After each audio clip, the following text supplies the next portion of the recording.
Tell me something about the part of the country where you live. Okay. Currently, I'm living in Darwin City, which is in Northern Territory state. It is in Australia. What are the main ways of earning money in this area? Okay, I think administration jobs are really there is a lot of vacancies for administration job which are office jobs as well, and also there are many early learning centers, so this could be the another area where a person can earn a good amount of money. Okay, what are some of the advantages and disadvantages of living in this area? I think the main disadvantage is in this living in this area is only the weather. It is hot weather. I think 365 days, and some people are not able to cope it with the hot weather. So it's not a good place for them. Otherwise, there are many facilities available, and the transport system is good, and a person can get job easily in healthcare, government sector, or in hospitality. It is good for camping as well, and also people can get jobs in mining, so it's good overall. Studying English. Why have you studied English? In my country, they start from early age, and there is a compulsory subject for English, so we start learning English in our early age. So after that, it continues to all the grades. Okay, There do are. you find most difficult about studying English? What do you find most difficult about studying English? I think for me, sometimes to pronounce a few words, it's difficult. But overall, it's good to learn English language. I don't have any other issues related to that language. Okay, what are the best ways for you to study English? Basically, we were used to do it via reading the books. That was the main source on when I was young. But nowadays, many programs such as TED Talks and all, so we can learn English from them as well, and we can see physically how they are pronouncing the words, and how they use their gestures and all. How can speaking English will help you in your life? As we all know that English is a universal language, so people in all over the world, they have knowledge of how to speak English or how to write or read.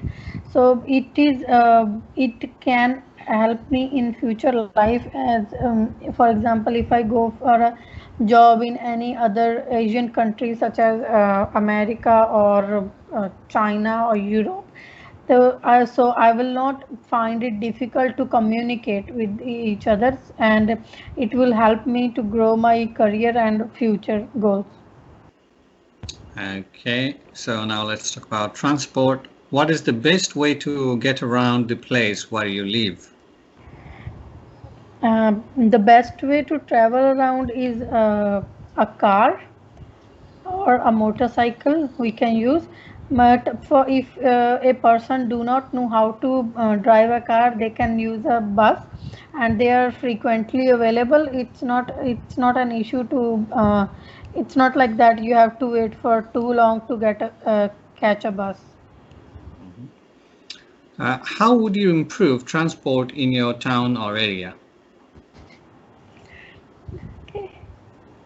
Okay, I think it should be more frequently. Like right now, they are come after 20 minutes, so they can do it by after 10 minutes. So that will be the best way to improve the services. And also, they do not have they accept only cash on the buses, so they should have the FPAS machine on bus as well. How does transport cause pollution? I think by this smoke, it is a cause of air pollution. Only air pollution is caused by this transport and these transportations, because there are many cars which go through the roads every day, so it causes the air, and sometimes people honk the horns as well, so it is another cause of noise pollution as well. Very good. Do people prefer using public or private transport in your country? In your country, most of the people like to use their own transports because they do not have to wait for them, and they can start their journey anytime. And very few people, they like to use public transports whenever they have to go to long distance journey. They prefer to go on a public transport because they do not have to drive, so they can sit comfortably and reach at their destination easily. Okay.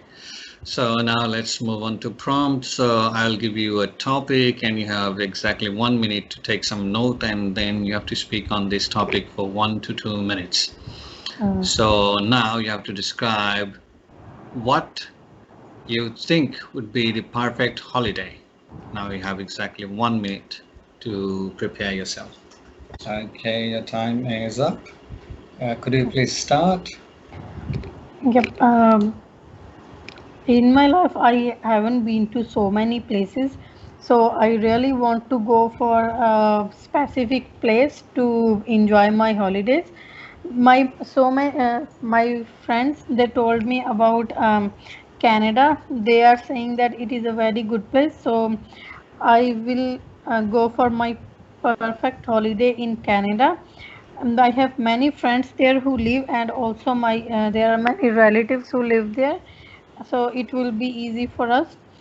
I will enjoy many activities when I will go there, such as I saw that there is a very beautiful Niagara Fall. I always wanted to see that in person, so I will visit that. There are many botanic gardens as well, and especially that it has trees which has pink color flowers on that. So I really wanted to see that as well. And also there is a activity which is called hot air balloon ride. I will take part in that as well, so I can see the place from very too much height. And also maybe I will go for a skydiving as well. And I will prefer this holiday if it can go at least 1 week. I will go with my whole family, not only me or my husband. I will prefer to go with my family. So in this case, I can spend the time with my family without any hectic schedules or without job job. And this is the reason, because I don't get much time to spend with my family. Then this will be the holiday for all of us, not only for me. So maybe afterwards we can stay there maybe longer, maybe more than 1 week. It depends on how they like it, but I heard that it's Okay, now let's talk about tourism. Okay, what are some of the best places in your country for a tourist to visit? Okay. There are many places such as Chandigarh. There is a Sukna Lake, which is very famous in our in Punjab area, and also in Amritsar there is a Golden Temple. Most of the tourists I saw personally, they come to visit that and see what it is. And also there is a hill station which is called Manali, and also McLeodganj, that is for these are the hill stations. Usually, when we have time, I prefer to visit Amritsar Gurudwara, which is Golden Temple. It is a very relaxing place, and I really enjoy visiting that again and again. What are some of the advantages and disadvantages that tourism brings to an area? The advantages are such as it obviously people can see our culture and traditions, and it also brings increase the economy of our country. Some disadvantage could be some of them are not they are not able to understand the language, so it is a cause for them to that they are unable to communicate with other people. Okay. Could you compare the tourism industry in your country today with that of 50 years ago? In in last 50 years, according to me, there were not much people who were interested to come to our country because it was not much developed. But nowadays there are many public transports and planes, aeroplane services, so people can travel easily, and food is available in different varieties. And if they want to eat uh, food from their own country, so it will not be any issue. Okay. What factors do you think could limit the expansion of tourism in the future? Maybe because of safety, the it can decrease a bit, because in our country I think it's not as safe as other countries, so they might stop visiting our country because of that only. Let's talk about holidays. Why do you think people need holidays? I think to get rid of their hectic schedules, they need a time break in their life, and also they can relieve the stress. And most of the people, they are earning good money, so they don't worry about the cost of the holidays. So it's I think these will be the reasons that people can be more attracted to spend holidays in other countries. Okay. How much holiday a year do you think a person needs? 1 month, I think it is enough, because rest of the days they can work, or maybe they can take 1 week after 2 3 months, 1 week off. So it will help to get rid of the stress, and a person can concentrate more towards their studies or their work. So they can pay more attention towards, and they can complete that work or job successfully without any tensions. Okay. So, how have people's expectation about holidays changed over the last 50 years? uh, uh, I think in olden days, not most of the people, they were able to go on holidays because of lack of the transportation, and also the hotels and motels.